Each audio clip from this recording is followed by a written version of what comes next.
Hello and welcome to episode 169 of the Foundry Roundtable, the podcast exclusively covering the Foundry for Star Trek Online.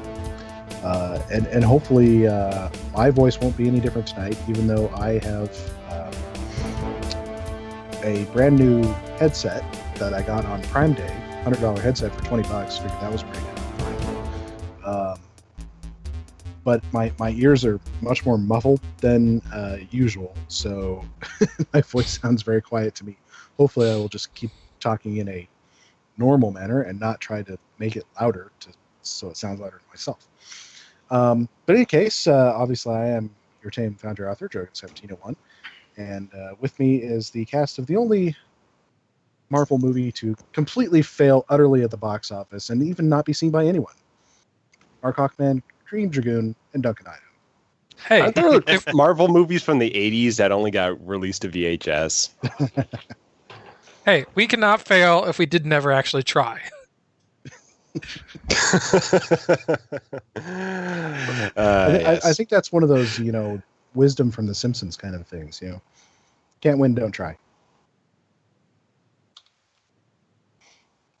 But anyway, I honestly couldn't. I was having trouble coming up with an intro, and then I was browsing around Twitter and saw things about the costumes from the upcoming Black Panther movie, which the costumes are quite elaborate. And so I was like, okay, we'll do a Marvel thing. I should have made up superhero names for you guys. That would have been better. I am the Rambler. Well, to be honest, my account name sounds like a superhero name anyways, so... Hawkman. Yeah, Greendragoon as well. Actually, Hawkman is a superhero. Yeah. Exactly. Markhawkman, Greendragoon. But yeah. And then DuncanIdaho just sounds like one of those like kid tagalongs. Or just one of those kind of like, I'm a paperboy, but I think I can be a real superhero. I'm DuncanIdaho. Could always go by Gorgonops. Oh, that'd be good.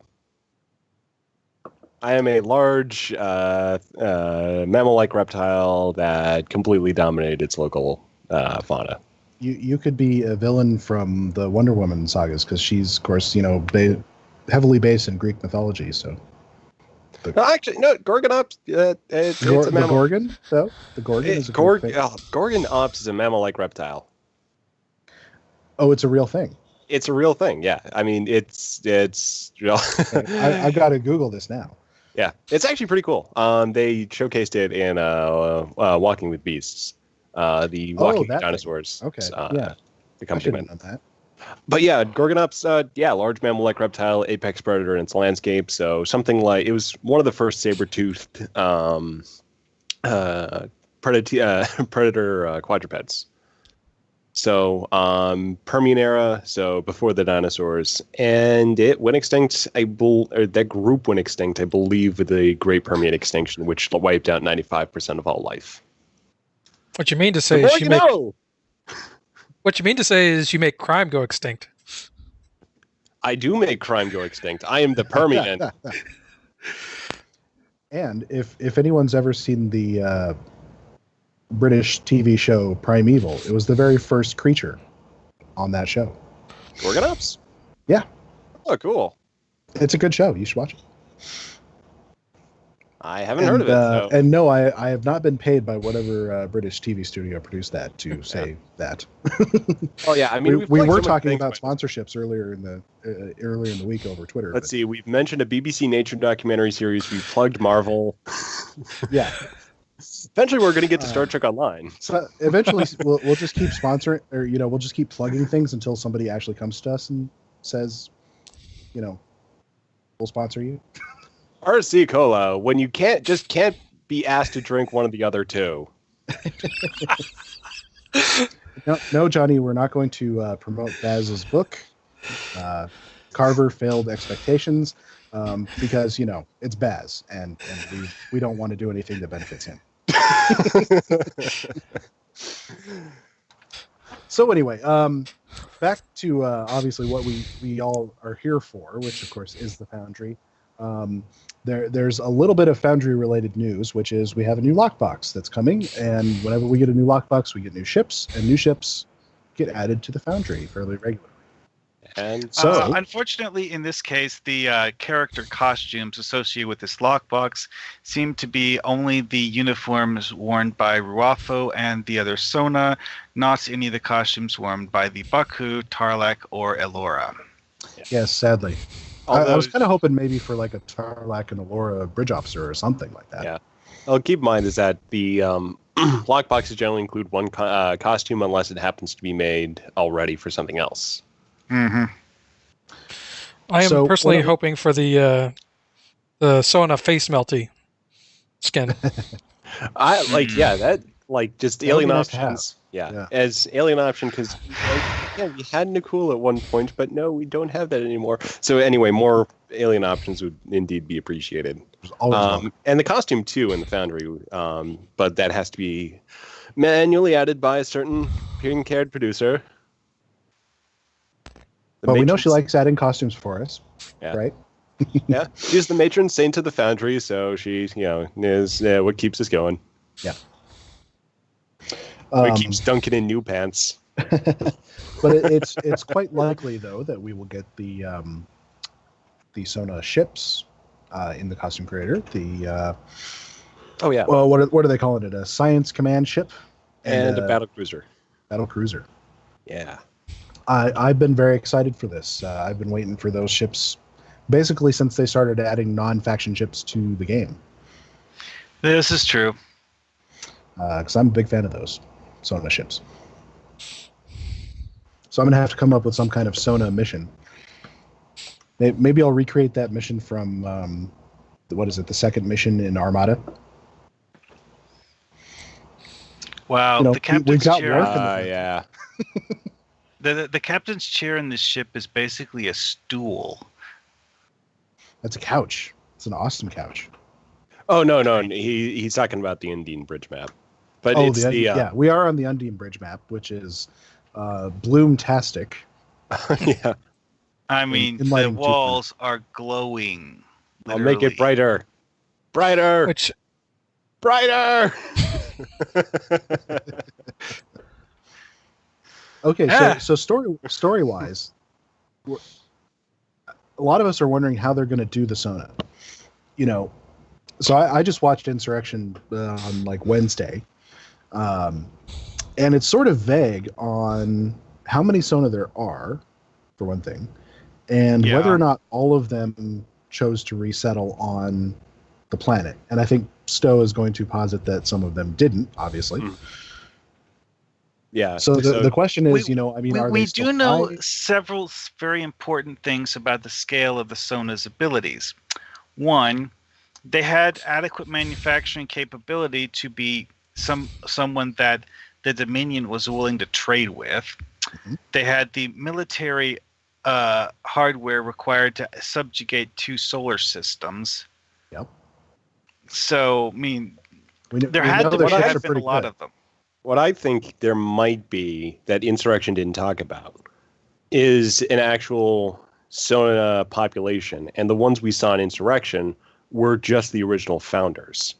So you have basically the Baku species in a Sona culture, just continuously breeding, because there's no reason why they wouldn't once they leave their planet, because once they left, they were just not affected by the radiation. So they're one thing fertile. that I've always pondered is, were all of the Sona actually unable to reproduce? Because did they ever establish that? It was established I believe there's a line in the film. It was established that one of the things that Ruafu tried that affected him and his crew as a way of lengthening their lifespan actually made them unable to reproduce. Okay. But that's late stage. May have just been his crew and not the entire race. Yeah. Because I think that might be an interesting thing Trek could do, or Star Trek Online can do, is to actually fill in a Sona civilization. Well, obviously they're big enough and powerful enough to subjugate 2 different races. Yeah. And they did that prior to integrating either of the races as slave cultures. Yeah. Or, okay, at least one of them. Mm-hmm. So the basically it's the Sona that we see are basically kind of the hierarchs. So the upper echelon of society, they basically just use all this really extreme technology to improve their overall lifespan, but you still might have younger individuals. Once they start doing the face stretchy stuff, then they're unable to reproduce. But before then they're basically just Bakul with a finite lifespan. Mm-hmm. I mean, and that's actually the reason why they look different, is because of all those weird experiments they tried using to prolong their lives. Oh my goodness, Yeah, it's now the here's- plot to Star Trek Beyond. Yep. A little bit. Now, one of the other things that might be interesting, and I think this came up a little bit in the chat room, is, okay, the original Baku were a group that came to that planet from somewhere else. So what about the original civilization? It was said to have been destroyed. Granted, this is I think one they of said it those was on things- the brink of destruction. Well, okay, they left their home world because they were expecting the people who were still on their home world to wipe each other out. So basically Kintari Lucari situation. Kind of, yeah. A little bit, yeah. And of course, the other thing is, at the end, or in the middle of the film, they said something like, essentially, the Sona could go back and live on the planet, but some of them, it wasn't going to help. It wasn't going to be enough to benefit them if I before they remember died. right, the explanation is that it takes months of exposure to metaphasic radiation at the level on the surface for actual, severe tissue deterioration to start to be reversed. Yeah. I think it was years or decades for the Sona Sona to actually get the benefits enough to prolong the lifespans. I think the idea was that some of them weren't going to make it for years or decades. Yeah, so some of them literally had months to live, apparently. So it's And possible which- some of them said, the heck with it, I'm not going. Now, we're 40 years later, but, maybe there's still a few kicking around. I mean, well, see, what I was getting at, though, is that they had a large enough military force and industrial force to do all that stuff we talked about earlier. Mhm. How many thousands of them are there? Because we only saw a few dozen in the movie. That's the question. Yeah, because they only brought a few ships. So yeah, I think there might be more. I to don't the even Sona. think we saw. I mean, I think we saw less than 24 for sure. Yeah, maybe because you maybe just more. have you just have the command crews on Rafo's ship, and we didn't see any Sona on. I don't think there were any Sona pictured on the battle cruisers. This We is never true, saw the actually. interior of the battle Yeah. cruisers. We did see the inside of one of them while Worf was sitting on the bridge talking about how the crew of the ship wished to negotiate surrender. That was the command ship. It was? Yeah, Yeah. Okay, never mind because then. the battle cruisers went after the Enterprise. Alrighty then. Anyways, yeah. So anyway, obviously we will find out how Stowe is going to get around all this on Tuesday, with the launch of season 13.5. And the magnificent couch on the center of that bridge. Yes, the couch. It is the high point of the season so far for me. Looking It's just for that couch. I want that couch. In the Foundry? Well, I want it everywhere. So it's a magnificent couch. I just want to move it places. Yeah. Well, which reminds me, this bridge would be nice to have in Foundry too. Well, to be fair, every single map in game would be nice to have in the Foundry. for And something or other. it was funny. I was just actually listening to Show 100, just going back for having something in the background. And Zero was actually talking about how difficult it is sometimes to add maps to the Foundry because there's she basically has to gut it, gut some of the data. like be able to anything animated, any scripts that they had, any NPCs, just any data that isn't just like the geometry of the map, the lighting. It's got to go. I mean, one thing I've observed from playing cryptic missions is that sometimes even when cryptic is doing actually building missions with whatever tools they use, sometimes they goof up and accidentally duplicate things from either a different part of the same mission, or even in one case an entirely different mission, and then you have it someplace where it's not supposed to be. I think we kind of got a little bit of a glimpse behind the scenes. Remember when Taco went and added the Utopia Planitia map? Initially, there were some problems with it. The one thing was the animated holograms, that switched between different ships. Those were all on at once. The doors that went to the observation decks, which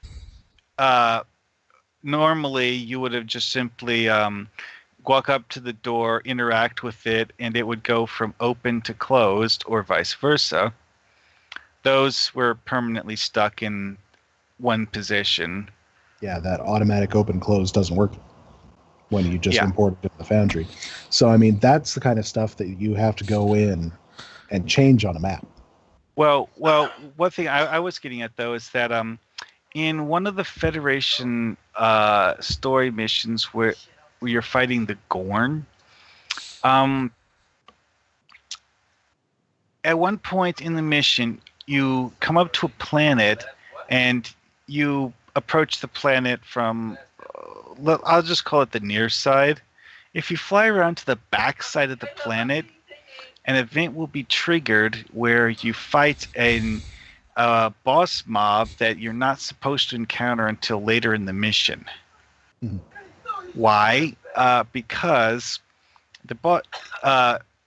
you enter orbit, scan the planet, maybe fight a few Gorn on the near side of the planet, beam down to the planet, beam back up, then fly around to the back side of the planet to fight the boss mob. But for whatever reason, when they were copy-pasting the map, they somehow copy-pasted the code for triggering the boss fight. Question for Drogyn. Is your character a Goa'uld? No. Really? Jaffa. Oh, yeah, that's it. It's like, Stargate. He might be carrying one. Yeah, there we go. Yeah. He got the symbiote release. Yeah. Gould or Tok'ra? It's a pity we don't have chainmail. We do have there's chainmail. Some around. You can get chainmail pants. Actually, did you consider using the TOS Klingon stuff? Because that does look like chainmail. When I built this character, that wasn't the nice revamped version. So I might there might be some better options now. Yeah. I just noticed something about the lighting on this bridge. It really, really makes my Borg implants look insanely bright. So much bloom. So let's see. Let's move along. So one of the things that we're going to do for most of the show tonight is we're going to work on our Romulan bridge for the 26th century. So Dragoon, why don't you head on into the Foundry? And we're just going to talk about various stuff as we go.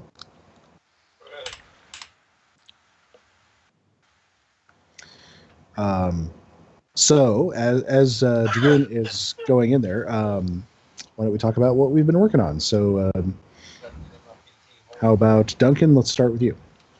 I've been working on my next Starfleet Security episode, which is actually coming along, and I might be releasing it sometime in the next couple of weeks.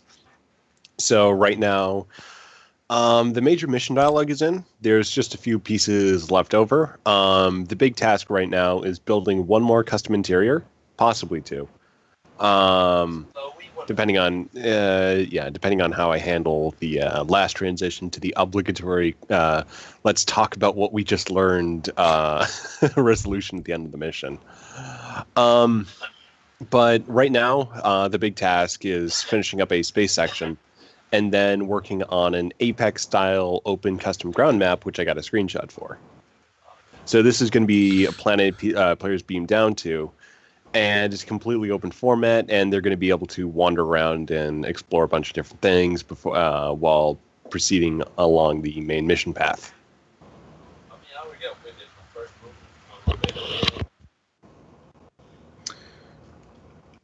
All right, Dragoon. So yeah. So that's okay. just you weren't done. Sorry. Yeah, I was just reading the Skype thing. So yeah, that is it's coming right along. So it's going to be a very elaborate mission with all the components and all the dialogue, and definitely going with a strong comedy element throughout most of it. So it'll be a funny mission. So yeah, that's what I've been working on. Yeah. All right, Dragoon, how about you? So I actually switched gears this week and from my refugee colony, and have been working on the climatic map. It's the second to last map in the in part 3, and it's basically where you make this big choice, which requires a whole lot of trigger work. So I've actually started going in and setting up the objectives for that map, and kind of starting to work out all the trigger work that's going to need to happen, and actually starting to build that out.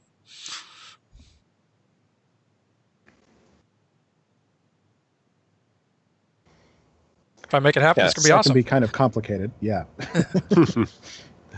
The end result will be awesome, you hope.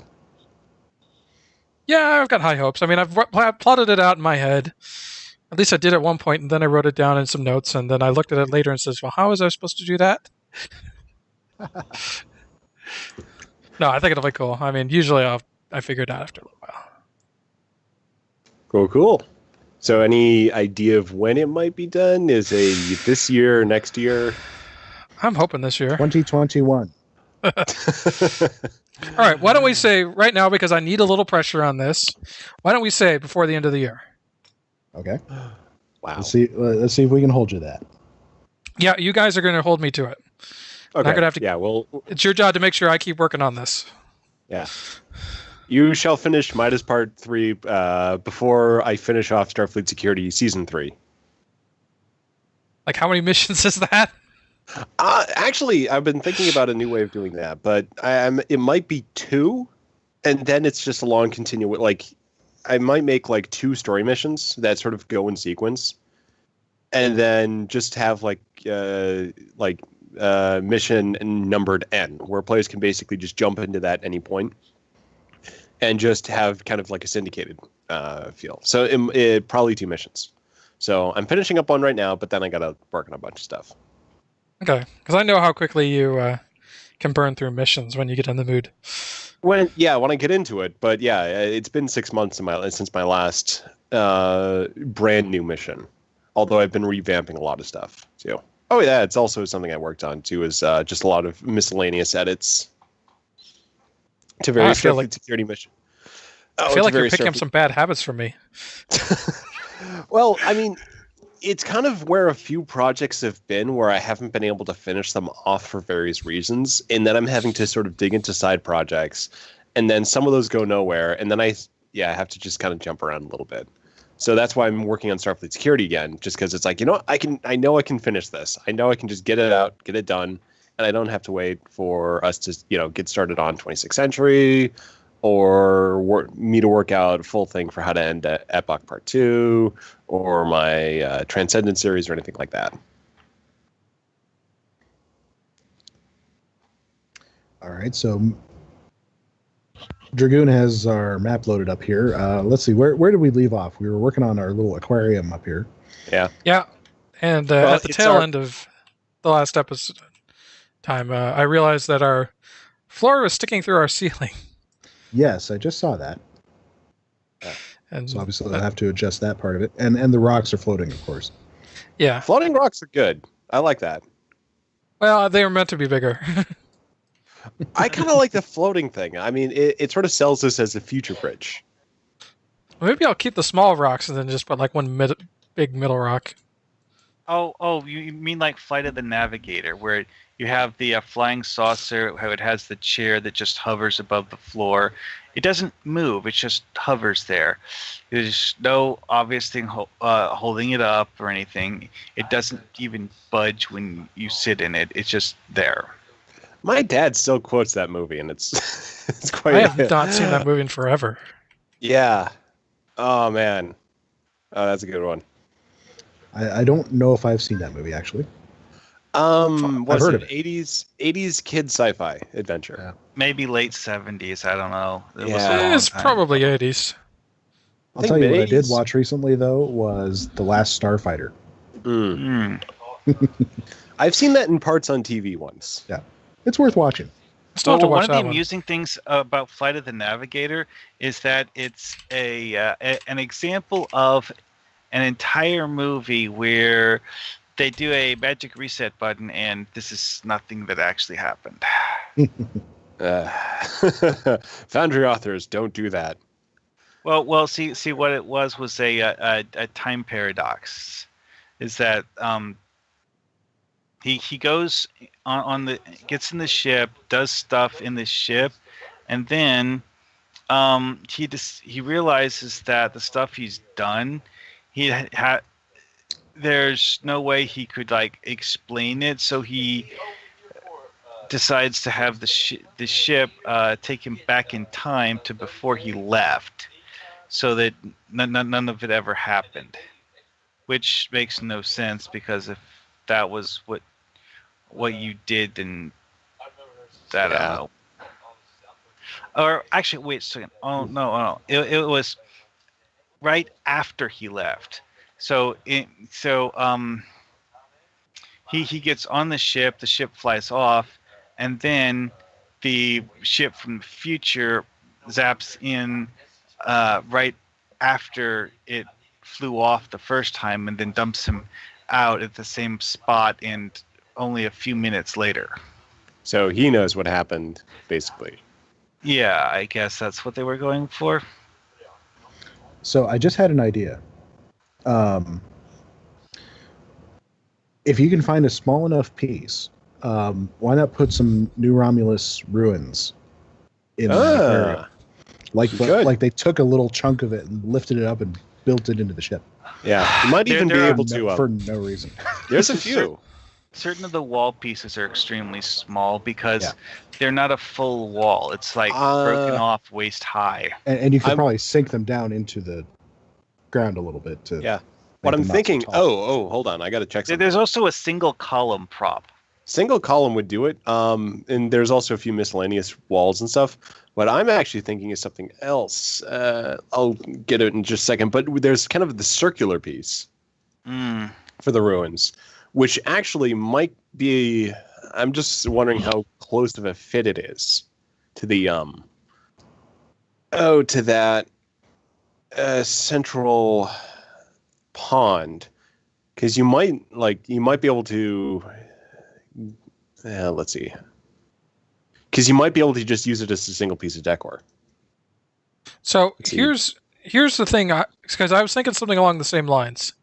But here's what I'm thinking, because I was planning to put in a third level to this.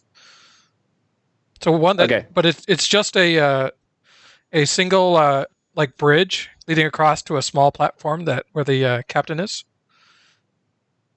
And what if the ruins were supporting that? Yeah, and it's ruins building medium 01, and it basically fits almost exactly with about half a meter inside the donut circle. So you could totally have in the pond the circular ruins, and then that's holding up the structure right above.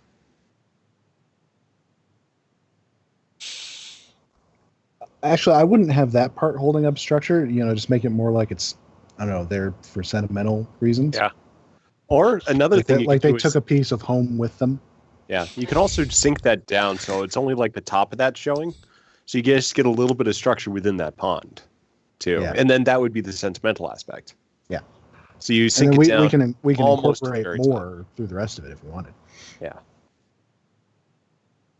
Yeah, part of the reason why I thought of Flight of the Navigator was because the people who made the spaceship for that did a lot of work to make it seem as alien as possible, yet something that a human could, handle safely. Because it had weird things like, instead of having a door that opened, the door would just like dissolve into liquid metal and then reform as a set of steps. All sorts of screwball stuff like that. And that's kind of a tough design thing to do is to actually make things look alien. Also, because of course we're humans designing these things. So another thing is that it used a similar thing for the cabinets and cupboards inside the ship. You look around, and from a human aesthetic design point, you don't really see anything. It looks like a floor made out of oddly shaped metal plates, except that certain of the metal plates, if you do something, I don't remember what it was, they do the same sort of thing that the door in the ship does. It's pity we're not allowed to live stream movies, because then we could do a Foundry Roundtable watch of Flight of the Navigator, and then we could do commentary. Yeah, that would be kind of amusing, doing stuff very similar to what we do when we do live plays of missions. It's like, yeah, see, this is what you could do if you wanted to build something like this in the Foundry. Earlier in the week I was linking one of our old shows, our live play of Star Trek Armada, so people could watch that mission with the Sona. And I'm thinking to myself, what this actually is that I'm saying it, that I'm linking people, is us talking over that mission rather than just playing it. But I don't know, maybe that's more entertaining.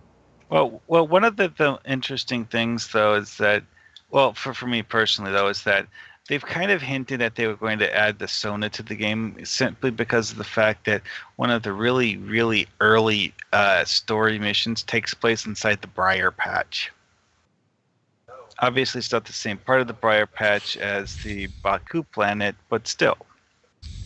Yeah, of course, the Briar Patch has been in game since launch.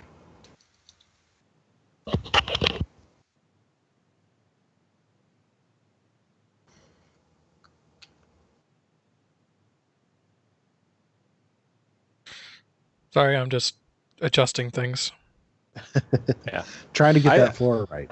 Yeah, and I do like the way this is turning out, although I'm starting to dread a little bit the process of having to rebuild this with the with how many assets is going to be for all these missions. And yeah, if I end up doing a 26th Century series, I do want to use all three bridges at a certain point.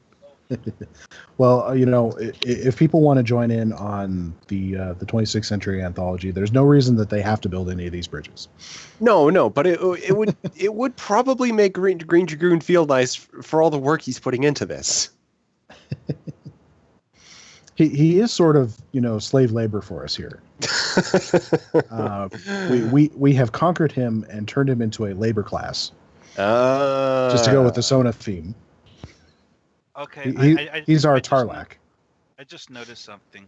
I switched back to my 23rd Century Romulan costume, and while the jacket is normally shiny, in this bridge it reflects all the wall lighting like crazy. Did I not kick you guys out of my bridge before I left? Nope. No, it doesn't. I jumped into the Foundry. Yeah, Mark and I are still here. Because I'm having to build an epic citadel, but there's a few little reflective pieces on my costume as well. Mm-hmm. Oh yeah, like your gauntlets and your belt. Just some highlights. So shiny. There's actually a number of reflective assets in the Foundry as well. Oh yeah. Yeah. That was a bit too much, but one of the metal floors comes to mind. Natives don't seem to mind. Whoa, there you go. That was a bit too high on the elevation for that particular piece.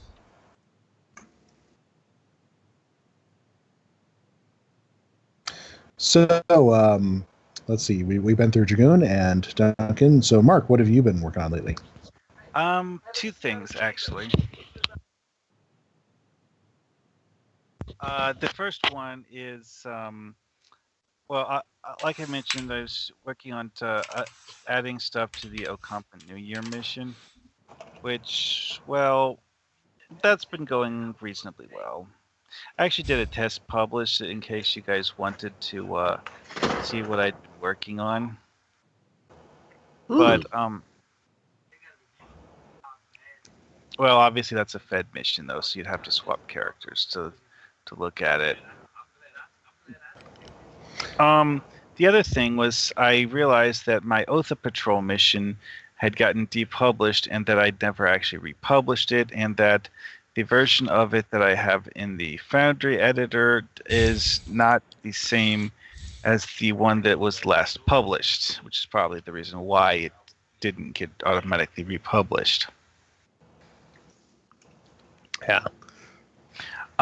This, of course, is the version of it where you go back to the Klingon High Council chambers with your new Borg friends. All right, I can kind of live with that. If I put invisible walls around the wool. Yeah. Have you tried? We don't want people getting in the water with the nano-ups, do we? Yeah. Have you tried Ruins Medium 01 yet? Hang on. Now that you've got your floor.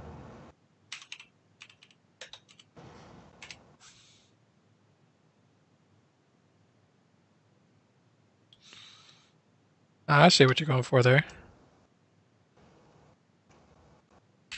You just got to line it up right because, of course, now you can't see the inside of your disk on the 2D map. Yeah. Trial and error.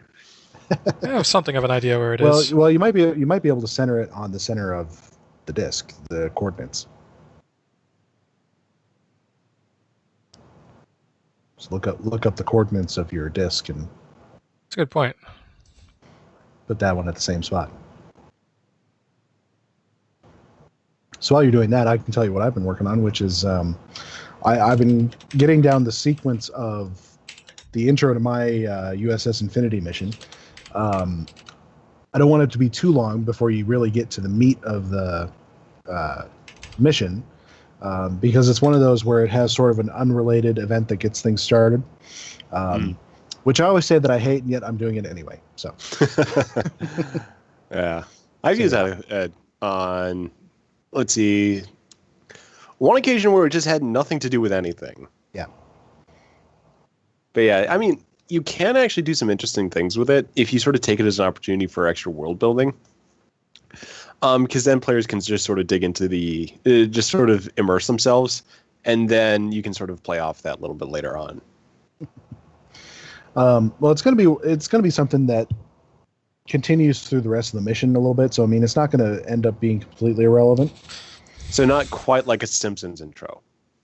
No, not quite like the what to do about the Borg conference at the beginning of the 2800 series. We're still screwed. Yeah. As far as that's concerned. That's the one that I always hold up as the prime example. Yeah. Because it never has anything to do with anything ever again.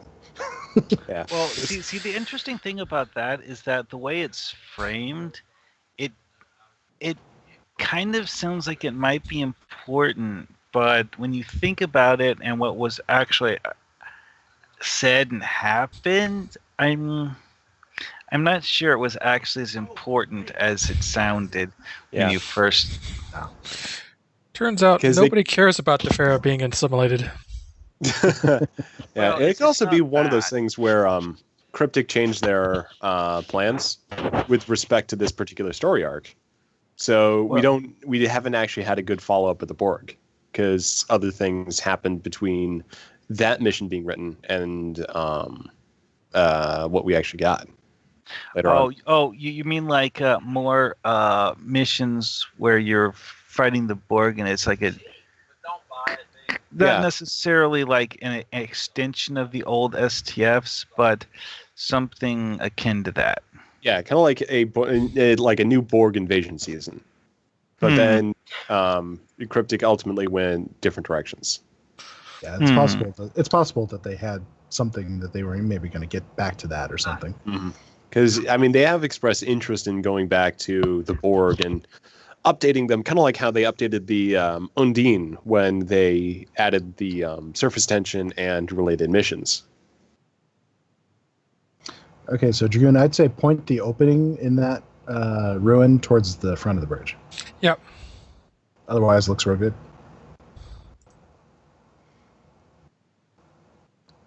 And the height looks good because it's going to be below a ceiling that we put on that. Let's see if I actually made a picture. I don't remember if I made a picture.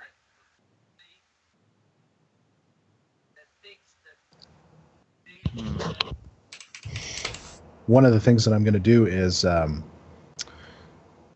trying to figure out how. Okay, so my premise is that there's an ancient alien race, far from the Federation, has lots of advanced technology.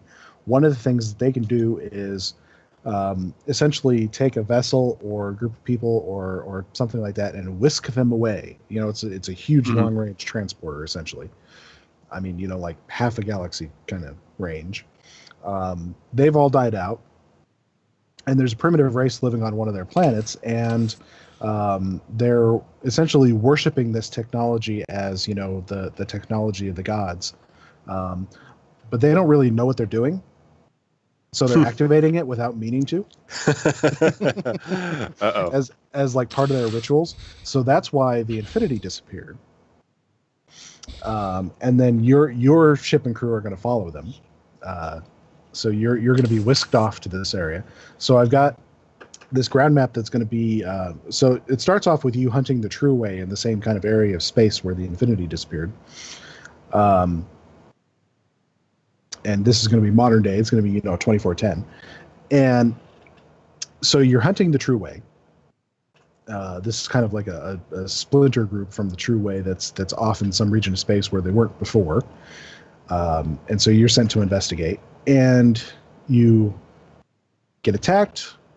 You follow their leader down to his compound and confront him. And then you're all whisked away to this alien planet that's halfway around the galaxy. With the True Ray? Yes, they come with you. Interesting. Yeah. And this was our True Way warlord that you helped design for me. Ah, yeah. So he's going to be a thorn in your side as you investigate everything and try and figure out where you are and how to get home. And so I'm going to do this in a one map transition. So I got to find the right ground map so I can have this compound and then have it disappear and you reappear on an alien planet. So finding the right ground map will be essential. Oh, well, that reminds me of something I observed when I was doing the preliminary work for the addition to the Ocampan New Year mission. Because what I wanted to do was do a pseudo exterior environment where it's actually inside of a really big cave. But I wanted it to look kind of like, you know, an actual exterior. So what I did was I started building on an actual exterior map. But this exterior map I chose because of the fact that it has a ground that's covered in grass and flowers and all that fun stuff. So, but also with this one, it's set in like what's supposed to be like a small valley, I guess, or something along those lines. So you don't have to build up walls to make it seem like a cave quite to the same extent you do on most maps. I was kind of thinking about, you know, doing one of those things where you essentially build a map within a map.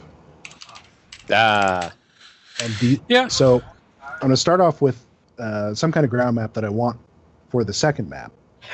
And then I'm going to build up kind of like a raised area, and maybe using like some of the new Romulus rocks and that sort of stuff. So it looks completely different. And then when I'm ready, I'll despawn all of that, and then you're back up, and then you're down on the base map. That's what we call a Johnny Snowball. Well, I'm going to guess he learned it from me. In fact, I'm going to say that unequivocally. No, I'm just kidding. It's a fairly self-evident tactic. Yeah. I first saw it in big practice with some of his missions, like Hunt of the Viper, or Hunt. Is it Hunt of the Viper? One of those ones. Struck by Viper. Yeah, Struck by Viper. Yeah, and then some of the newer ones. No, Johnny says he saw it somewhere too. So it's an archaeological expedition. I'm sure it's something that everybody. Yeah. I was gonna say we did a tutorial on it way back when. We did, because I had it in one of my missions, and I wanted to demonstrate that technique. This is one of my really old missions. Yeah, and I worked out. Starfleet Security Episode 2 was the first time I used it, and yeah, that was sort of just me extrapolating out from some other build ideas. So yeah, it's probably something that has a lot of independent inventions, but it would be fun to try to, or actually no, it'd be nightmarishly difficult to try to go back and find the very first mission that did that, because it might be on the beta. So Dragoon, if I can make a suggestion. Shoot. That platform that you're working on there, I would make it level with this floor that you're on now. I think and have it extend outward from this floor. Okay, you think a third level is too much? I think maybe we're getting into too much there. I kind of wanted a third level when I was initially thinking about this, but I'm thinking maybe second level is going to be the best, or just 2 levels. Okay. We need to stop this build for practicality's sake. It has to end somewhere. It has to end somewhere, exactly. But have that be the captain's platform, and a lot of the bridge stations are on the edge of the platform right below it.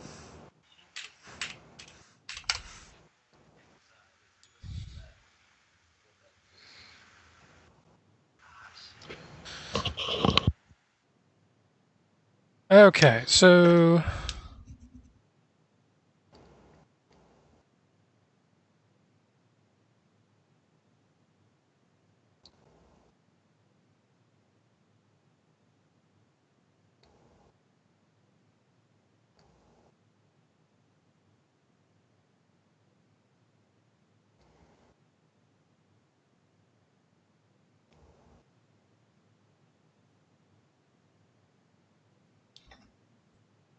where did everyone go? I was thinking Dragoon was going to keep talking there for a second. I was just writing. It's just he said so. I got scared. So anyway, while he's working on that, we actually, speaking of Johnny Snowball, we have a Johnny Snowball mission that we played. Yeah. You and I have played, Duncan. Yep. I have not played it, but I did see the Legion of Myth playthrough of it. It was a good mission. Yeah. I liked one. I was just trolling around on the forums, and I saw the mission name is what is it? A Smuggler's Life for Me. Yo ho ho ho ho. And the reason I wanted to play it is because he marketed it as a sort of an RP mission for if you have a privateer or a smuggler or a pirate crew. I was like, well, I just happen to have one of those. And I'm very much in favor of Foundry missions that kind of take an RP aspect to it. So if you have a particular type of crew, maybe you've got a crew that you think are, all Tal Shiar officers, you want to play a plot line that goes along with that. So I'm big in favor of Foundry missions that do that. But this one let me play as my crew of nasty space pirates. Yeah, although when I played it, I took it more as kind of like Serenity type space smugglers. That's the thing, is that he puts enough dialogue options in there so you can play as sort of the, honorable thieves, or smugglers with a heart of gold, or you can be a little more nasty as well. Yeah. He built a lot of personality choice into it.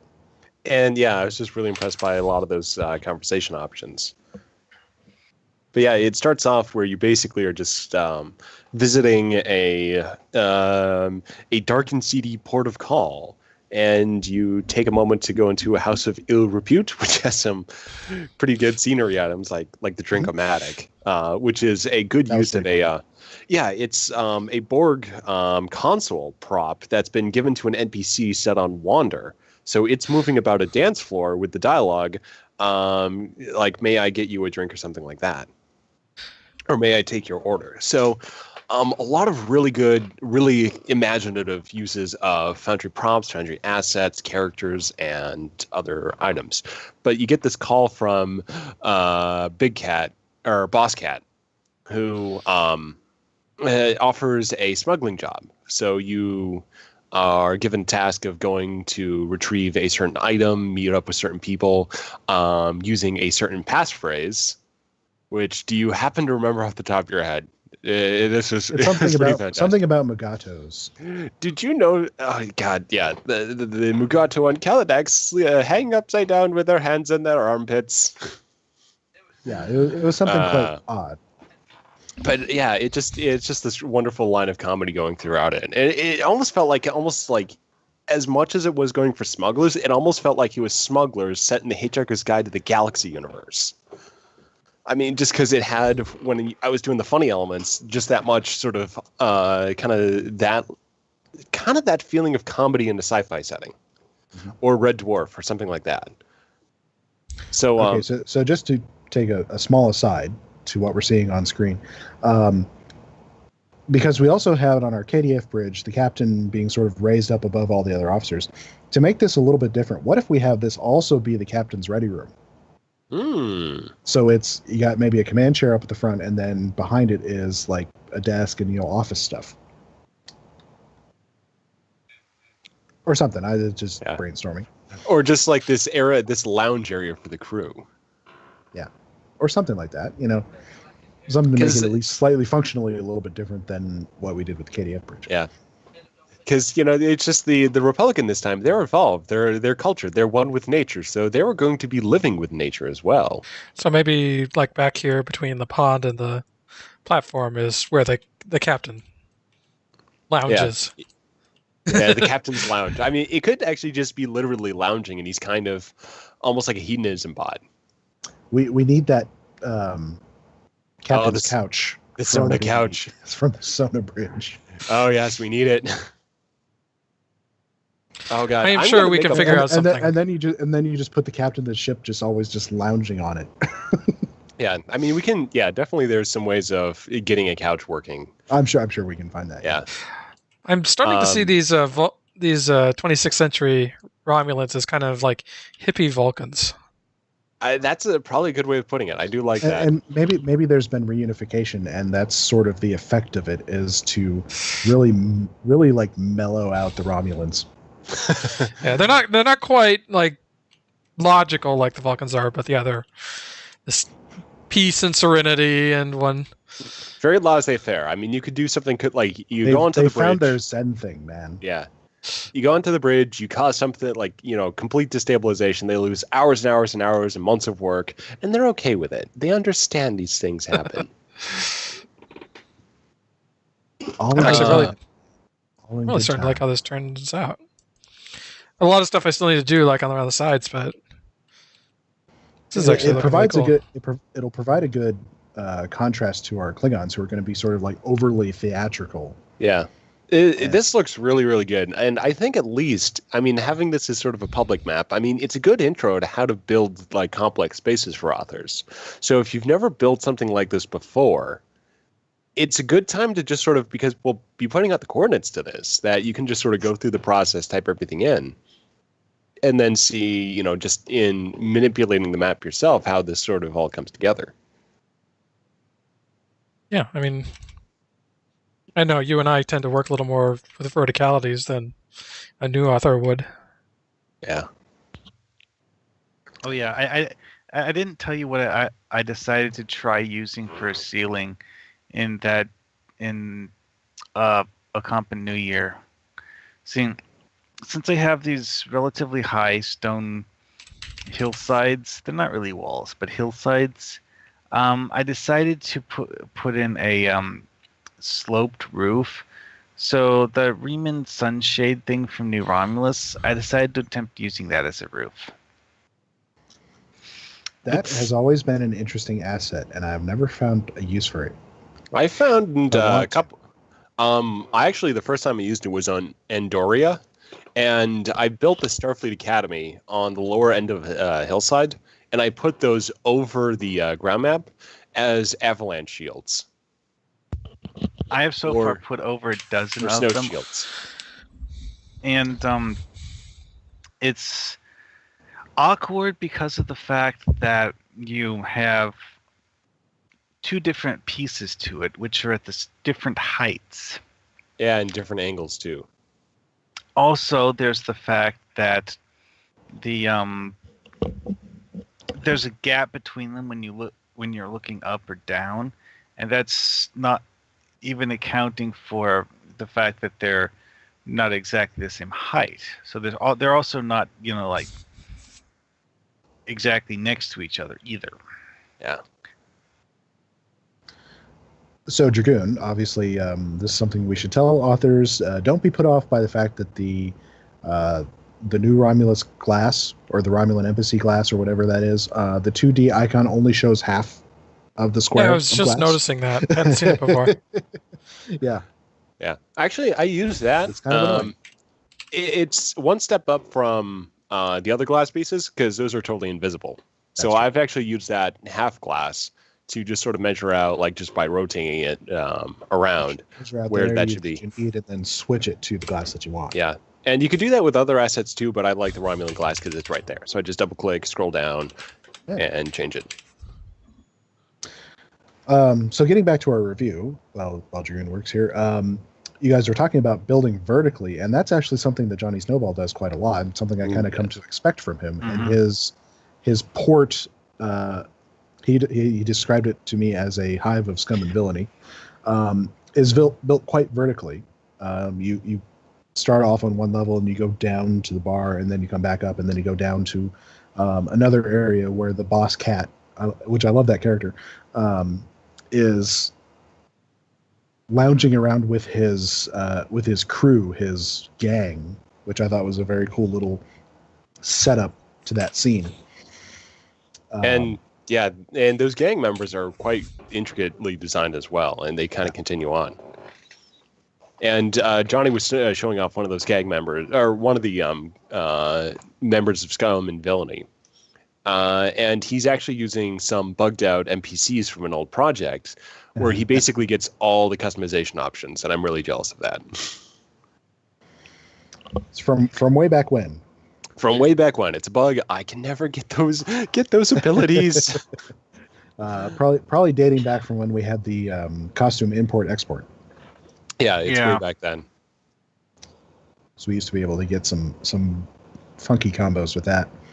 Yeah, but the trick to making the really, really whacked out stuff with that was that it was not just a costume import export, but it was also a different feature that got removed, because it used to be that you have this console command thing that says set slot type XXX. Well, what it means by set slot type is that whole thing of, like, is this a uniform costume, or is this a casual wear costume, or is it a beach wear costume? You may have noticed how my character is currently wearing what's supposed to be Risa only stuff. Well, for whatever reason, the game's glitched out and decided that her costume she's wearing is actually a uniform costume and not a beachwear costume. On actually that respect, though, like some of the, there's a lot of miscellaneous maps that don't have the swimsuit restrictions, and you'll find this a lot in the KDF side. Yeah, well, that's just it. Though, is that this particular costume, if I try to edit it, it will do weird, funky stuff like replacing the entire costume with default uniform options. I see. So you actually are glitched out on that one. Also, another way to tell that this is a glitched out costume is to look to see what happens when I activate a floater. Namely, okay, let me rephrase it. It's not the current costume I'm wearing. It's this one. Yeah. Although we're currently... At the moment, I'm the only one who can see it. Yeah, and I'm in the Foundry. Yeah. Dragoon's in the Foundry. See, but I can see it. So yeah, you got the swimwear going on. Yeah, it's basically a bikini costume. So if I activate a floater, you don't see the floater. Instead, you see this little tiny thing that looks like I have rocket boots or something, because there's the little floater jet trail comes from this spot underneath my feet. Well, there are a few costumes I think that are I think intentionally built to do that. I think one of them is the temporal rep armor, because essentially it looks like it kind of has a floater on the back of it already. So yeah, when you activate a floater, it doesn't spawn one on your back. Interesting. I got to start doing that. Or at least it doesn't for me. I don't know if that's... yours might just be glitched out. It's entirely possible. I mean, because is it something other than a uniform thing? It could just be back options, like when you have a large backpack. So that's worth investigating. No, that's not likely, because of the fact that the Undine armor also has a back piece on it, and when you activate a floater with the Undine back piece, it simply removes the Undine back piece and replaces that with a floater. I see. It definitely doesn't do that on this costume. Yeah, so that same mechanism could just be bugged out. So anyway, back to the mission. Yeah, back to Johnny Snowball's mission. So one of the funny things about the map that we're talking about is I took a look at it in demo record. And actually, Dragoon, if you want to put up some of these screenshots that we gave you.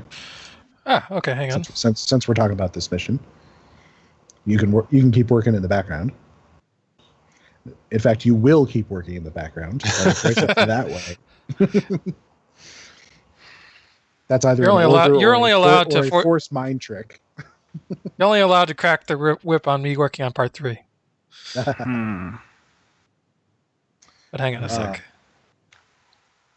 So I was looking at this map, and it's basically like an amalgam of a whole bunch of different stuff, and Johnny he may correct me in the chat room here, but it looked like it was essentially put together, and the map is very dark, so it's not put together like, here's a building and here's another building and there's specifically things with it.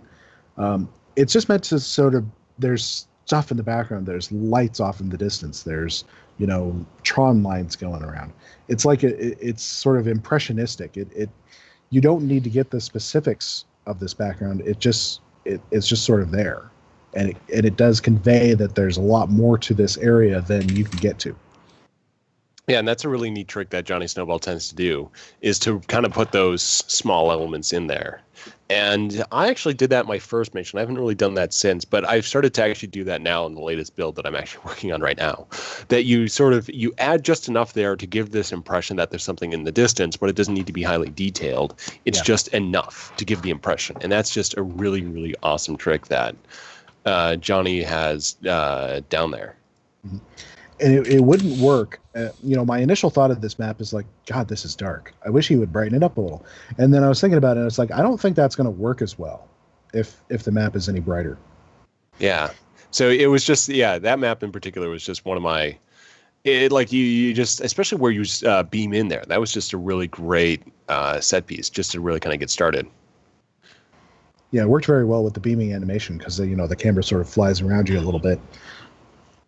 Yeah, just to give that, the camera is giving you that panoramic impression there. So that was, definitely a high point. It was just that build. But my favorite one is build at the end. But we'll get to that one a little bit later. Yeah. So basically, you go on this smuggling mission. But first, you have to go and help a thief steal the item that you're smuggling. In a very funny sequence on Deep Space Nine, where you reprogram an android to replace an android Starfleet officer. Only you have to, or at least I did. The choice it gives you a lot of choices, and it's hard to say where the story will go if you make different choices. But I ended up having to remote control this android through a very funny sequence where it doesn't work very well, in the story. So you're trying to get him to do this animation, and while another officer is standing by him going, "What the heck are you doing?" I think I saw a bee. Yeah, and you have to keep coming up with excuses for why you can't do this. Make the android actually do this thing, which is sign a form. Yeah. Yeah. Which is a very funny sequence. Johnny's asking me if I recognize the thief, and I'm pretty sure I do. It's the girl from Shore Leave Under Siege, isn't it? And he'll answer me in a second. Which, of course, in Shore Leave Under Siege, you can have a romantic liaison with her. I remember that. Which gets a little awkward if you don't want to have a romantic liaison with her. She's very forceful. Yes. But she was a great character in that, absolutely. Yeah, and she's good in this too. Yeah, I think I played that one way back, but I got to go back to it because it did, the subject of that did come up on the last 10 Forward. The weekly community stream by Kale. Yeah. Which was quite interesting. Well, that was some good entertainment, I gotta say. Yeah. With Zero and her New York accent. Yeah. But anyway, on this screen here, we do have just a series of rundown of all these different builds. Yeah. So as you go through, you get the smuggled property, but then you actually get pulled over by Starfleet on your way to the rendezvous point, where you have to basically talk your way out of that situation. And I kind of went there's also a fight your way out too. But I went for the comedy option, where it turned out your crew pulled an elaborate ruse with a shuttlecraft attached to the outside of the hull and filled up with basically Star Trek equivalent of ketchup. There was just a great pun. Comedy to this movie. There was a great pun where it's just the officer questioning you. Just ask okay, we found the ship, the shuttlecraft right outside the hull. Could you care to explain it? And your character has the option, it's a Klingon. And then the officer just kind of that's actually kind of funny.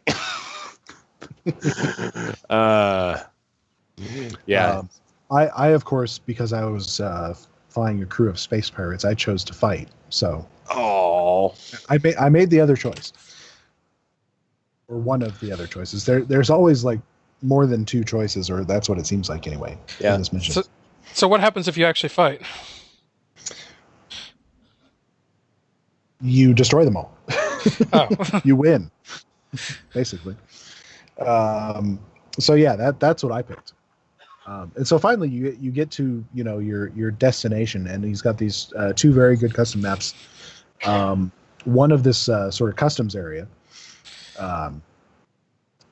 Which you'll see come up on the stream, and he has this great little sequence where you stand in line at the customs area, and anyone who's ever stood in line in an airport, it is just perfectly exactly that.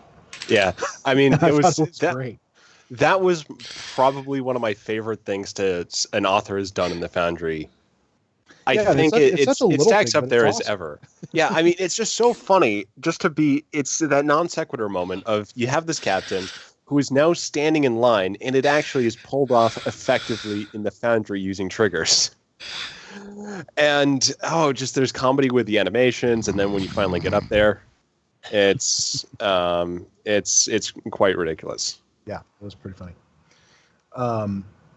And one of the things that I was also flying around demo record and noticed rooms that he didn't use, that he must have built off to one side that are behind a door, and I guess maybe he thought he might use them and didn't, but there are rooms over there that you don't see in the mission Unless, I don't know, maybe if you make different choices, you go see those.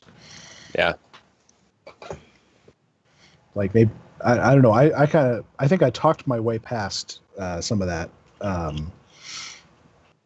instead of fighting or admitting that I had stolen goods or something like that. Yeah. So maybe there's areas that you go to if you make different choices.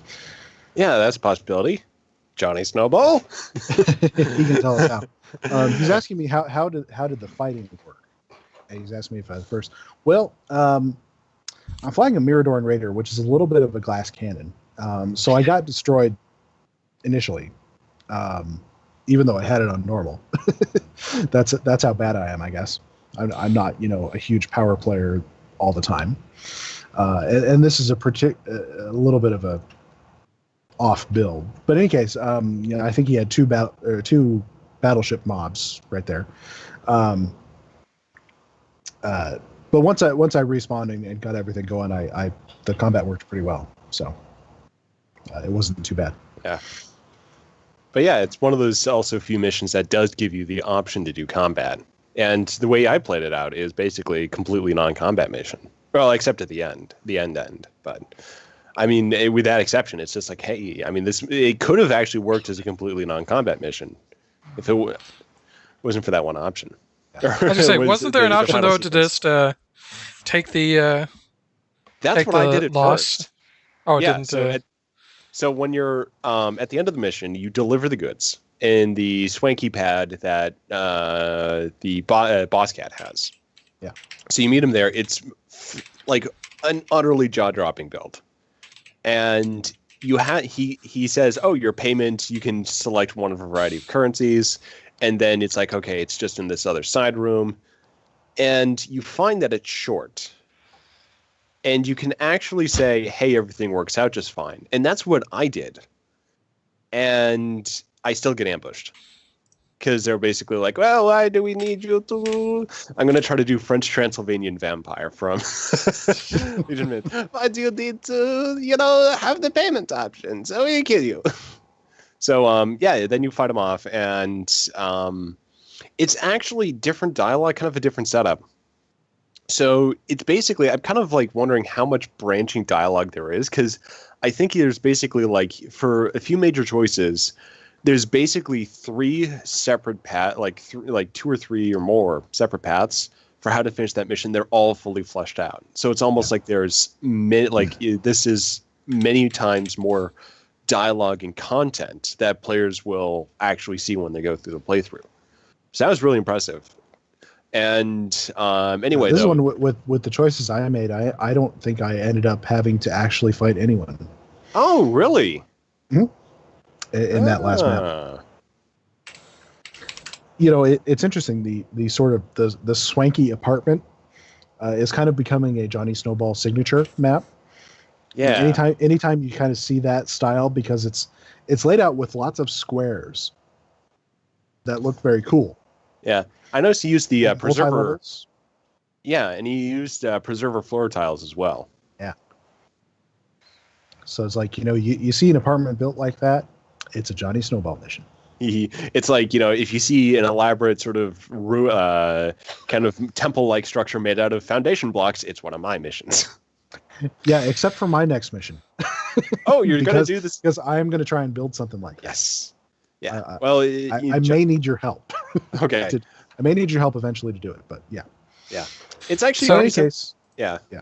I have a challenge for Johnny Snowball for his next mission, or a mission in the future, to do a James Bond parody in Stowe. Oh, Pax Federartica has already done that. Oh. Yeah. That's perfect use for one of his lounges. Yes. Or one of his... Oh, you know what? Oh, Pax and Johnny team up for a continuing... Because I know... a sequel to Mirror. Yeah. Yeah. Oh, many sequels. He might have already. Yeah, he might. Yeah, a sequel series to Mirrorball is what I'm thinking. Yeah. Just continued antics with kind of the James Bond style take on the Mirror universe. Yeah. Because I mean, it like at the very least, just kind of do more spy stuff. Although he does have Hunt for the Viper series, which is a lot of spy stuff too. So. Well, in any case, this is a very good mission. It's not a long mission. it's probably a little bit more bite-sized than his usual missions, but obviously, if someone's looking for that, this is a great one to do. If somebody has an RP crew that is, not Starfleet or, not traditional KDF, but more like pirates or smugglers or anything like that, Orions, it all works for that. It's great. So I highly recommend it to people, along with really all of Johnny's missions. They're all pretty good. Oh, yeah.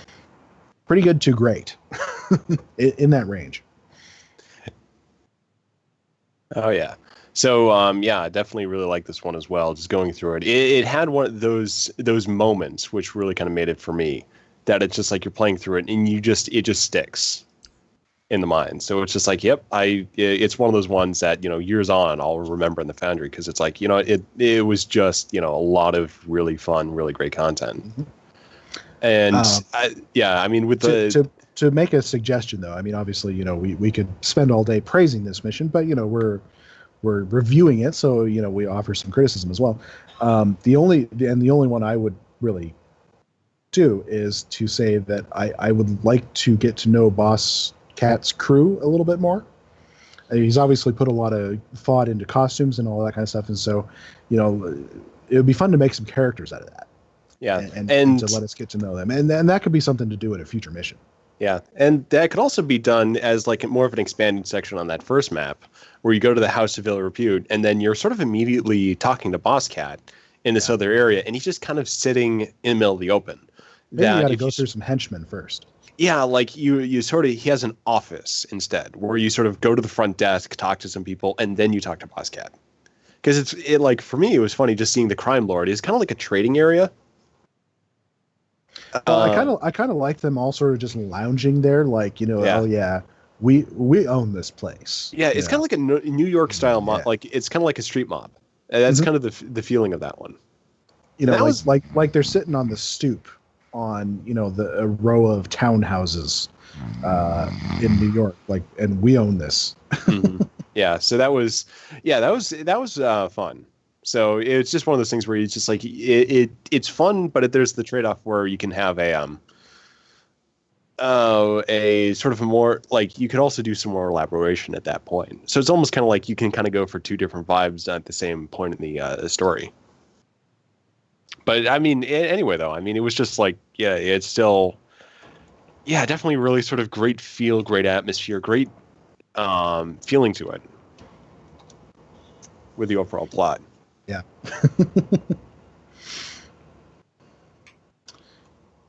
So, getting back to our map here, Dragoon has been fleshing out this top level deck here with the command area. So we got consoles, we got pillars, got some equipment and things, a little conference table, which is maybe sunken to the floor a little bit too much. Yeah, I'm working on that. Yeah. So, sometimes you rough in stuff and then do the Y values later. So one of the things, though, I started working on for my latest Starfleet security mission is I've really liked the sort of the working with the seedy elements of society. So that's actually something that I was sort of in the middle of working on when I played Johnny Snowball's mission, and it just sort of I've just kind of run with it since then. And I talked to you a little bit on Twitter about this, Drogyn, but I'm thinking of my next Starfleet security mission being about sort of seedy dealings between at least two different alien factions. And we're talking about then possibly including one of your crews as a cameo. I got several that could potentially work for that.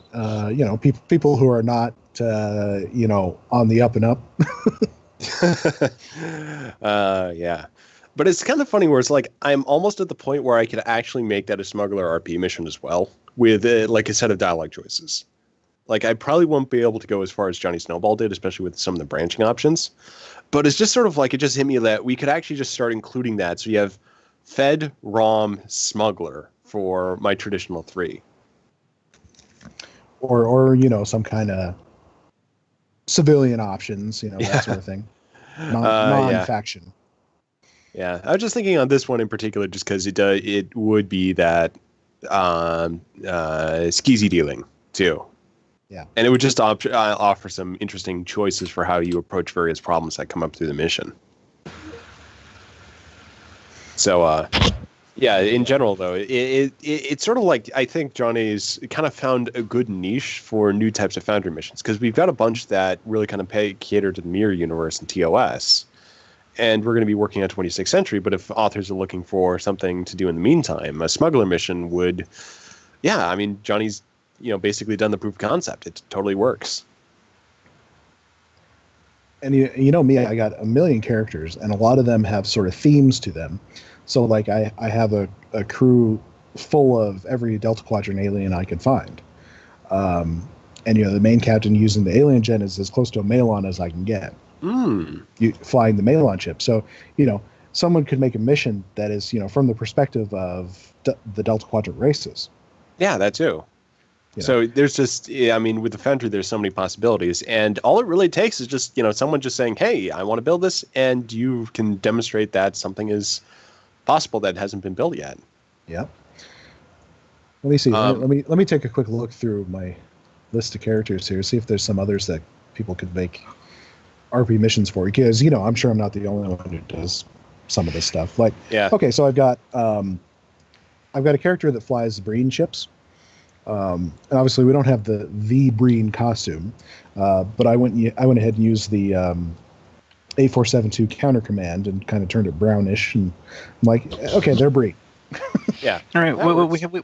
We have an assortment of full face masks. I mean, so sure, why not? Lucari would work out pretty well now, because yes, we have their armor, and I think you can make a decent Lucari in the and you can also use the well, I was actually thinking about, for a Breen option, that helmet option you can use with the uniform, because it's just in the head types.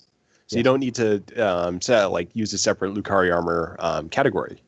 So you could actually kind of create almost like a pirate theme, like a different variety of Breen using that helmet and then just some other costume base. Because the Lucari probably wouldn't be like full on Lucari armor, which just looks Lucari, but you could do some pretty good kitsch bashing with that helmet. Yeah. So that's actually a pretty good tip for people who just want to sort of, kit bash with various other components. Reputation armors, the latest ones, except the temporal set, are really, really good for opening up possibilities, which I found. And obviously, one of the best ways to approach doing a mission like this is to take a character that you have in your roster of player characters and make a mission for them. And, maybe if it works for somebody else, then that's cool too. Yeah.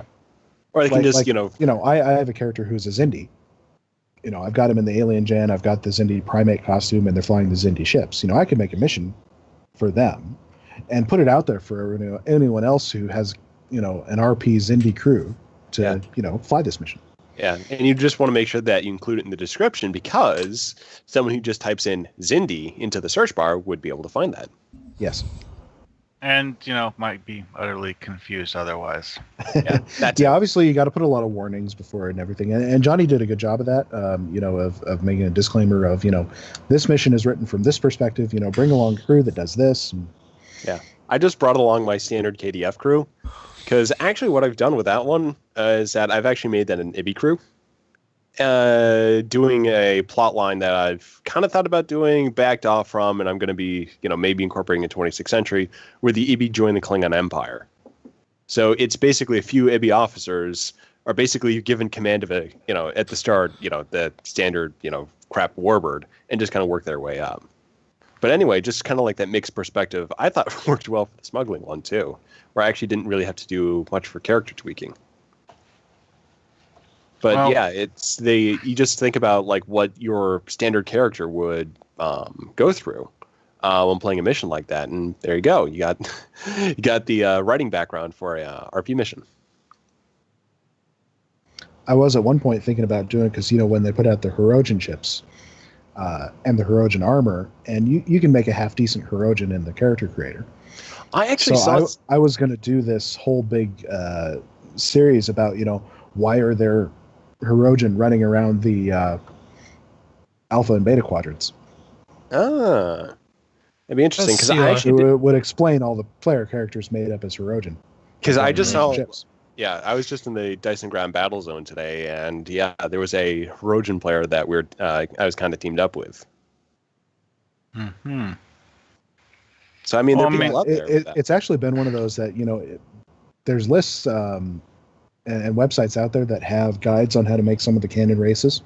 Mhm. Well, there's actually one on StoWiki. It's Yeah. actually something that's been around for quite a long time.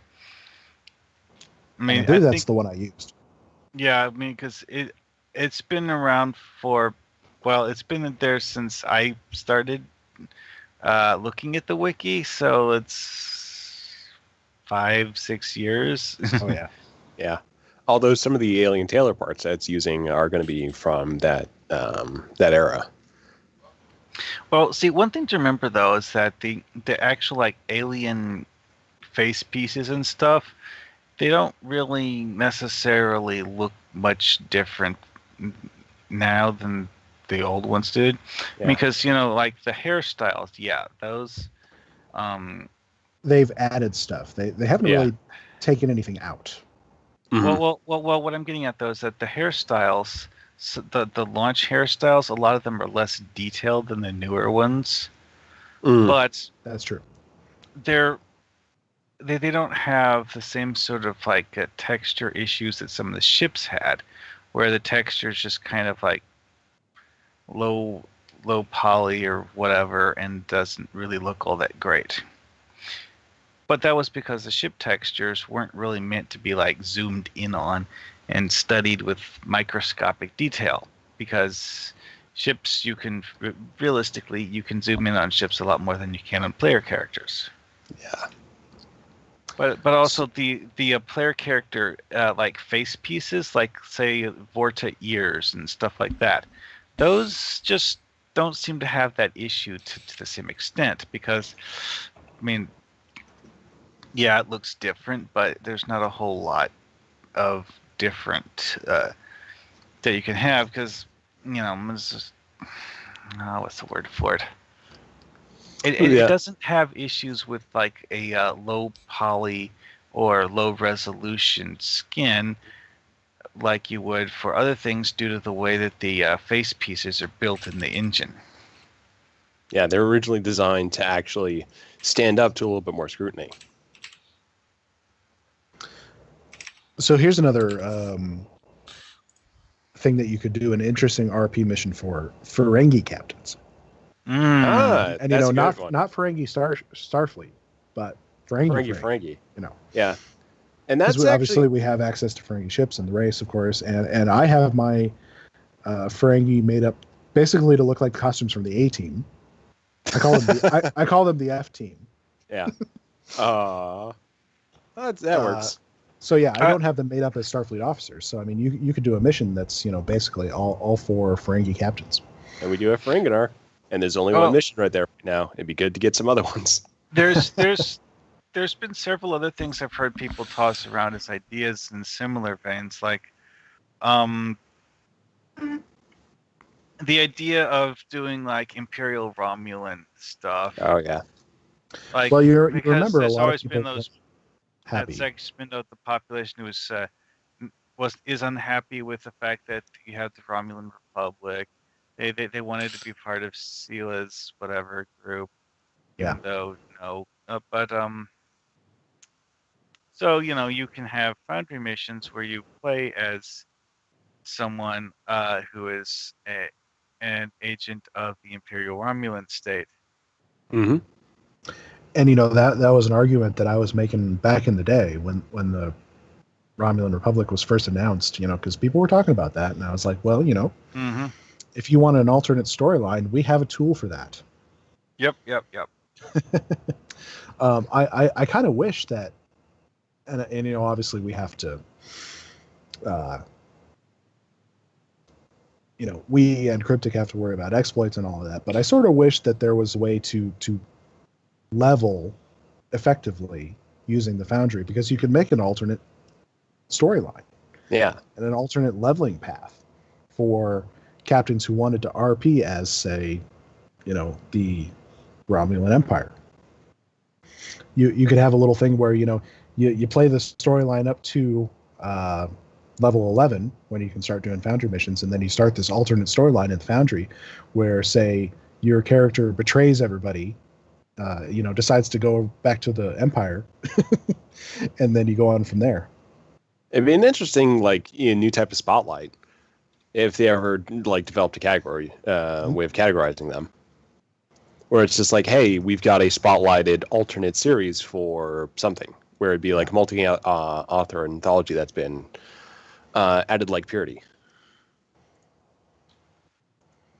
But unfortunately, obviously, you don't really earn enough XP from Foundry missions to effectively level. No. And I know because I've tried. Yeah, we haven't talked about that in a while. No, we haven't, because frankly, it does not give you really very good XP. No, not enough for a captain to live. Yes. One thing that that we should probably talk about, since this we haven't done a show since we heard about this, was that Cryptic has given us a heads up on the top 3 system. Yes. Ooh, I hadn't gotten that news yet. They are working on it.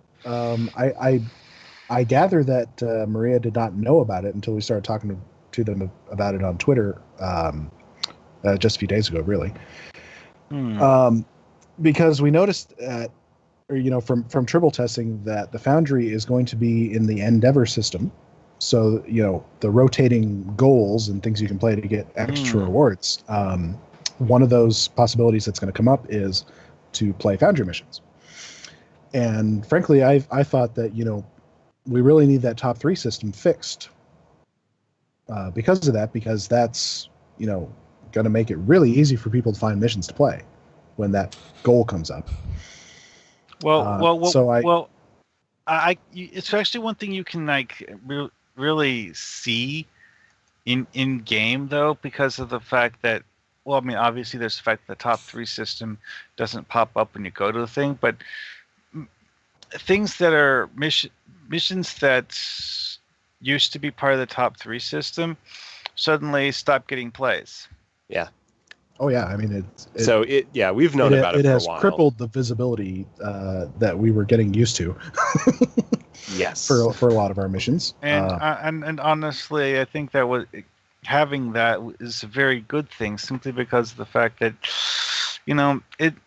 it gives people a reason to pay attention to the Foundry in a way that they didn't have without it.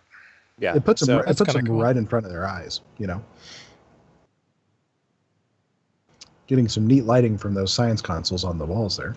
Yeah. Oh yeah, that glow is awesome.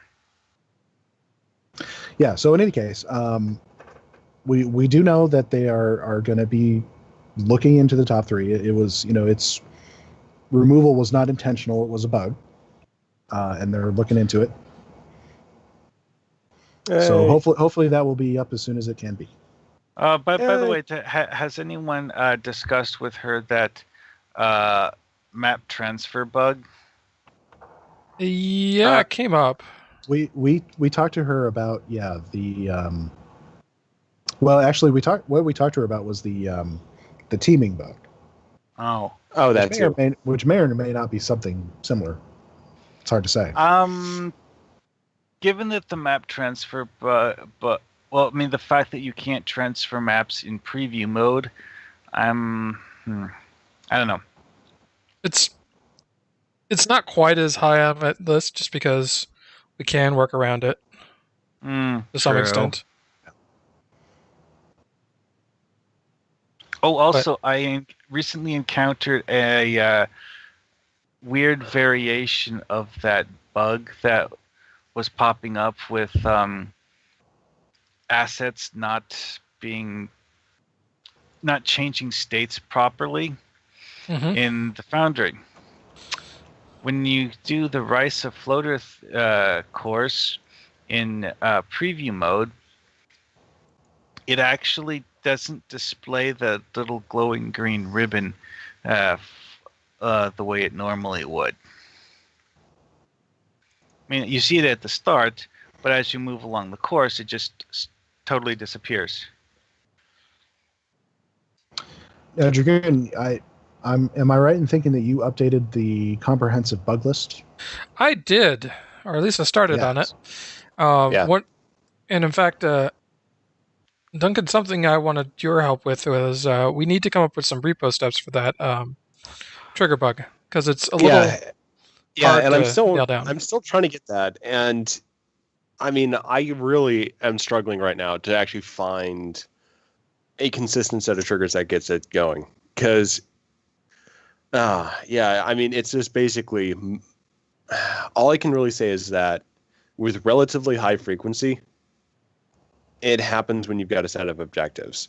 And it gets to the point where when it happens, there's a lot of things on that list, and I just don't know what might be causing it. Because I can be playing with objectives, then I go to a bunch of map editing, and then I come back, and then I'll eventually test something. It's like, So it might just take some really just... Because right now I've been trying to look at it in the context of me building a Foundry mission. Once I'm done with SSF, what I might do is just start like trying to get it to happen in a very sort of rigorous and kind of a scientific experimentation format.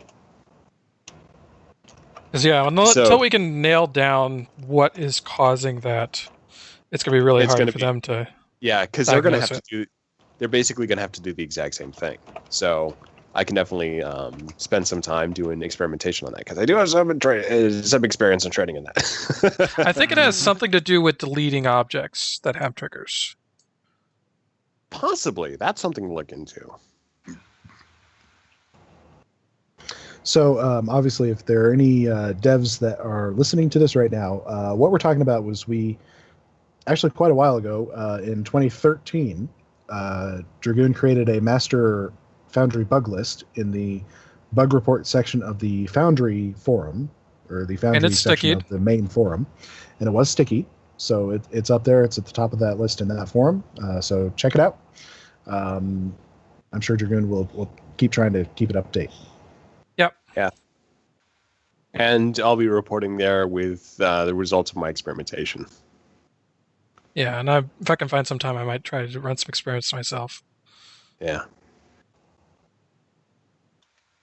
Let's see. So where are you at, Dragoon? You're putting some consoles around the edge of this top level here? Yeah, I've just been kind of starting to fill out the top level and kind of get the feel for it.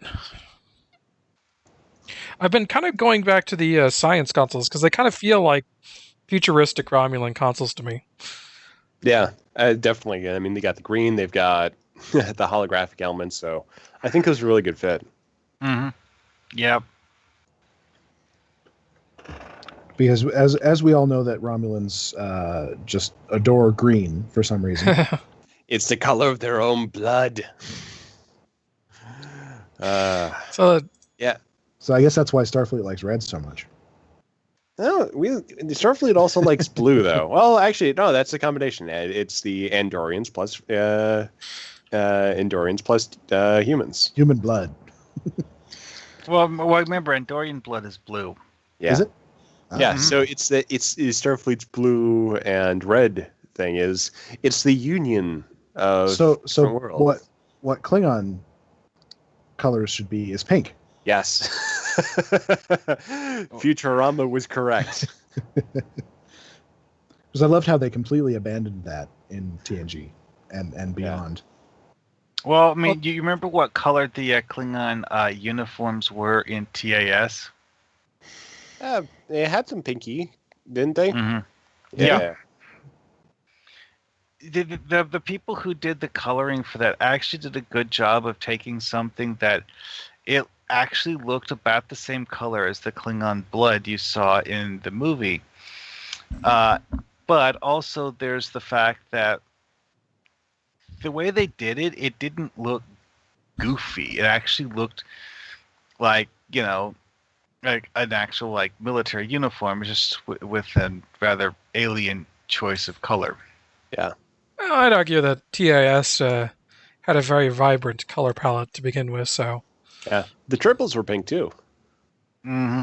Well, they did a lot of things in colors that you just wouldn't work in live action simply because of the realities of lighting and shading and all that stuff. Yeah, and for the cartoon, it helped it stand out too.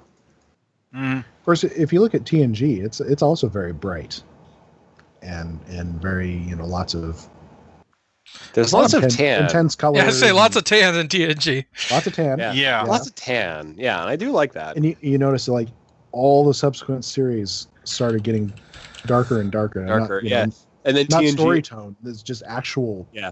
DS9, darkness. they're basically Coloring. like, we don't believe in lights. Well, I mean, it's like with the uniforms. It's like eventually they switched to wearing uniforms that were mostly black and had like the department colors stuck on them somewhere. Yeah, and it was kind of funny with, I'm kind of like down a little bit on the sort of the later era DS9 and Next Generation movie uniforms with just that gray top. Because it's a little too much. I don't think it holds up too well as like a sci-fi. Because it looked good at the time, but for me, it's just kind of like, it kind of works well when you're thinking about it like it's an actor headshot. Like that's that's the kind of what the later the Voyager it does kind of emphasize the face. Yeah, it emphasizes the acting in the face. And for me, I can't get away from thinking about it in that context. So that's why I've never been tempted to use it in Star Trek Online, because I think about it, it's like it's the actor uniform. One thing that's interesting to ponder here is that around the same time, the people who are making Babylon 5, part of their storyline was that the Babylon space station renounced its ties to Earth. Spoilers. Yeah, right. It's Babylon 5. It's a 30-year-old show. We can. I am still meeting people who have not seen it. I have to encourage them. That is. There's a statute of limitations on spoilers, I think. Anyway, though, as part of that, though, the crew or the people in charge of the Babylon space station decided to change everyone's uniforms because they were previously wearing uniforms that had been designed by the old Earth government. And in fact, you would still see people wearing those uniforms, but enemy people. But part of that was going from a slate gray uniform to one that was like black with white piping or something like that. It's just one of those things that popped into my head because I think that it was about the same time that the TNG and DS9 uniforms went to something nearly black. Yeah, it would have been around that time. I liked those uniforms that they had in the later seasons here. Yeah, I've kind of grown to like the Enterprise uniform a little bit more because it kind of like it had the same. It has pockets. It has pockets for one, and I think it's a great blend of styles, and it still works for the TV show. So it just sort of satisfied all niches, while at the same time also selling it as just sort of, I mean, it kind of like just something in between everything that made sense in the time and still worked for it as a TV show. So Dragoon is putting or attempting to put like the bar assets on their countertops. So what are you thinking, like a juice bar or something? No, just something to kind of line it. That I don't want to rely on So like there's no railings, obviously. Yeah. Oh, you can do more. I mean, if you absolutely can't like find something that works, you could also do more ruined columns that they've integrated those a little bit more into the bridge. I'm thinking that might work. Because I'm thinking I'm trying to get away from using the Romulan consoles, the present day ones, to kind of separate it, but at the same time, use more of the science. I don't have a ton of options to work with, and so I'm trying to combine things. So I'm thinking the counter with some of the holographic consoles, and see maybe if I can wiggle something out. Of course, we were talking about uniforms, and the Enterprise uniforms were obviously they were definitely trying to go full on submarine. Yeah. Well, with the look of the ship and the look of the uniforms and all that. The Enterprise uniforms are actually supposed to be something that predates the Federation, and thus they look very similar to something that you would see like the Air Force or NASA use. More specifically, what is known as a flight suit. Something that links more to the real world. Mm-hmm. Although it's kind of because they always, whenever anyone goes back in time and they're in, the sort of TNG era uniforms, they always say, "What nice pajamas."